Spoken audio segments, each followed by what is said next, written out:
Welcome to the OLV Daily Reflection for Saturday, January the 15th. Today's Gospel passage comes to us from the second chapter of St. Mark's Gospel. It reads, Jesus went out along the sea. All the crowd came to him, and he taught them. As he passed by, he saw Levi, son of Alphaeus, sitting at the customs post. Jesus said to him, "Follow me." And he got up and followed Jesus. And while he was at table in his house, many tax collectors and sinners sat with Jesus and his disciples, for there were many who followed him. Some scribes who were Pharisees saw that Jesus was eating with sinners and tax collectors and said to his disciples, "Why does he eat with tax collectors and sinners?" Jesus heard this and said to them, "Those who are well do not need a physician, but the sick do. I did not come to call the righteous, but sinners." Jesus' words at the end of the passage cuts right to the heart of what his actions would look like throughout his public ministry. If Jesus needed to talk to or associate with people who would call his reputation into question, he would. Jesus was only concerned about the salvation of souls and nothing else. Therefore, Jesus establishes the model for ministry that still persists in the church today. If a minister wants to truly help someone, you can't always expect a person to come to you. We, as ministers and as people dedicated on helping others, need to make sure that we're willing to go out and meet people where they're at in their lives. And for many of us, any action of making ourselves vulnerable, or again, going outside our comfort zones, or even having people question why would we be doing such things, is not easy. And truly, sometimes it's even hard in our contemporary society to break past some societal norms. But again, Jesus did this. He went to those who were not well. He went to those who were in need of his love and mercy.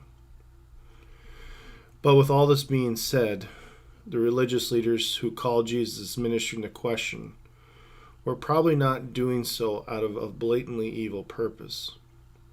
Since the people that Jesus ministered to were individuals who did do some sinful things, the religious officials were making the assumption that he possibly could get caught up in their sinfulness.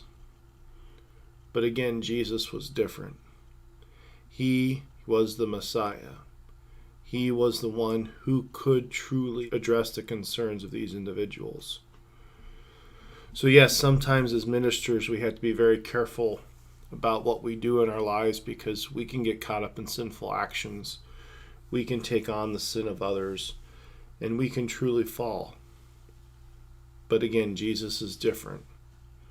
So in our own lives, we balance a lot of concerns, but we are to truly err on the side of mercy and compassion, going out to those in need, making sure that people know that there is help, there is support, and that change is possible. So again, ministers, those who are called to serve, have to constantly live in that tension. And yes, ministers can fall, and temptation does exist. And again, we're not like Jesus in that regard. Ministers have to go to confession like everybody else.